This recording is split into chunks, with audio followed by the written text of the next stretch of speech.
Our next guest is Dr. Karen Tang. Before tonight, I have never met her in person, but we were social media pals.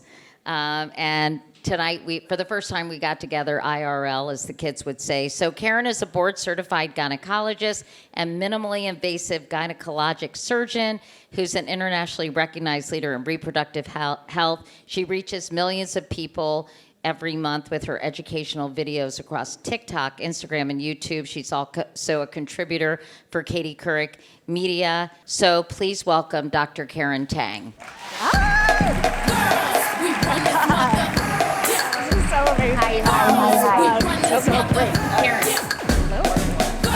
this is sort of our segment on how to separate fact from fiction, because so much of social media is filled with stuff that isn't accurate, Karen. And so how did women's health become such a hotbed of misinformation?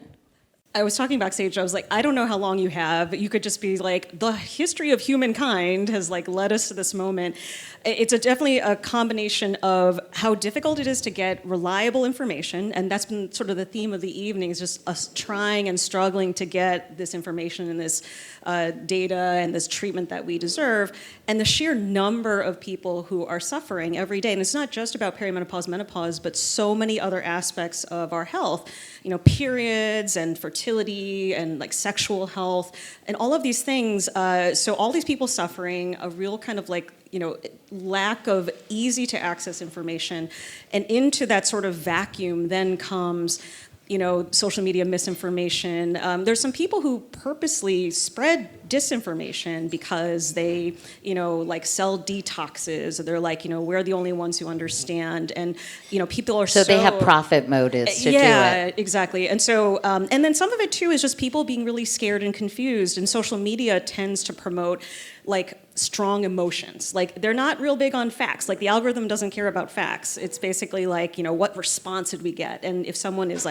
shocked or they're really scared, it's going to kind of get out to more people. So, so the social media misinformation tends to kind of spread like wildfire. A doctor getting on there and being let me tell you the facts and the data is definitely not as algorithm friendly. So, and the mythology starts really young. I think the way women are taught, sort of culturally conditioned to treat their bodies and to feel shame, actually starts when you get your first period, right? Yeah, or even younger. I was telling Katie backstage, so a nurse that I work with told me her daughter, who's in elementary school, got called to the office, and they called the parents to the office, and she said a bad word. And the nurse was like, oh my God, she swore, what was this? And the word was vagina. She had used the word vagina in school, and the teachers were shocked. They were like, how? The mom is going to be so, upset. That is insane, by the way. Where is this school? Florida? It's in the suburbs of Philadelphia. Our little blue dot in Pennsylvania. But no, it's true. And this nurse was like, how can you teach this to children that a woman's body part is it's so shameful, it's akin to a swear word? But this is what happens from a very young age, periods, it's embarrassing, it's in fact, dirty. We asked ChatGPT some of the biggest myths about periods. It said tampons can get lost inside of you, menstruating women will spoil food, milk, or plants. Menstruating women are impure or unclean. You shouldn't exercise or swim during your period. Obviously, they never saw that Tampax commercial that came out when I was in 7th grade. But how do these myths kind of impact women? Yeah, we absorb these messages. So, even though we laugh about the spoiling food, but there's definitely this undercurrent of it's embarrassing, it's taboo, it's something that you should, hide and be ashamed of. And we sort of absorb these messages about our own bodies. And so then we're like, oh God, I'm not gonna want to talk about, my vaginal discharge, my leaking, my horrible periods, because oh God, it's just me. And it makes you feel very alone. And I actually call this the Emperor's New Clothes effect, where, you may feel like you're the only one going through something, like a perimenopause, menopause, anything. But once you start sharing about it, you'll be like, all of my friends have had something similar. This happens all the time. So I encourage people to try it. Once you start talking about it, you'll be like, I thought I was the only person. Everyone is going to have a similar story.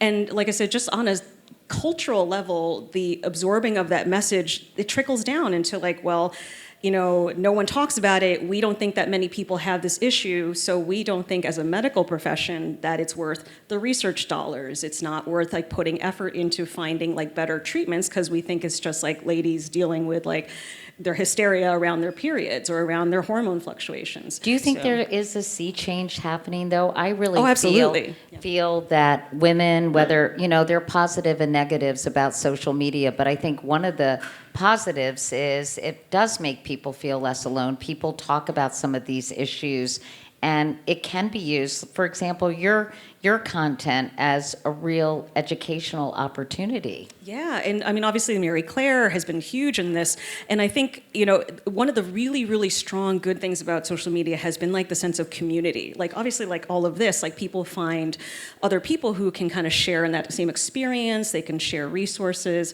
and then you do have like people like us who are, medical professionals, educators, trying to get that good information out there. Let's talk about another taboo issue, shall we? Incontinence. Yes. Woo! Yes. Yay!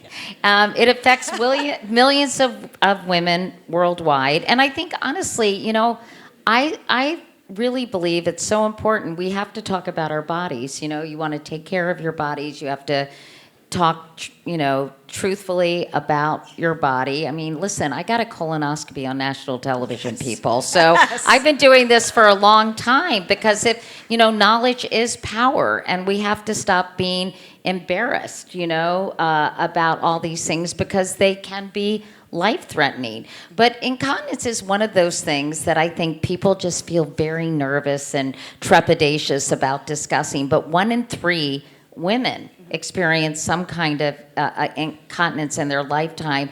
So what are some of the biggest myths about this? One, that it just happens when you're older, right? I was going to be my first answer.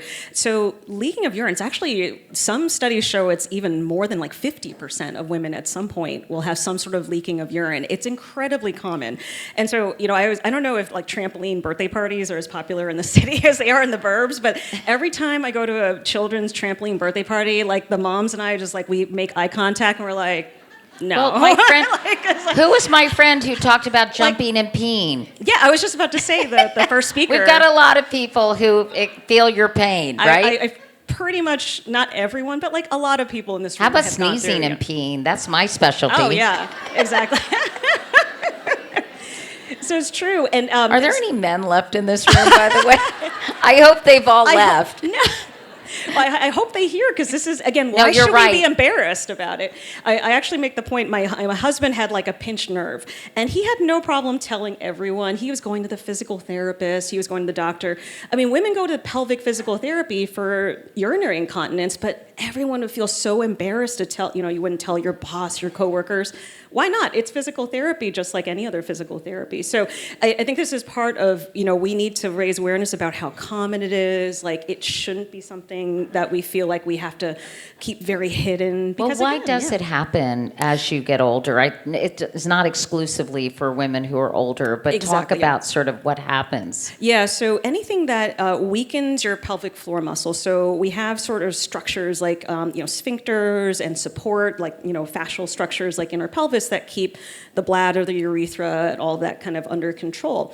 As you get older, especially after menopause with like the hormone changes, and especially if you've had a pregnancy, it doesn't even have to have, being a vaginal delivery, just being pregnant and the pressure it puts on your pelvic floor.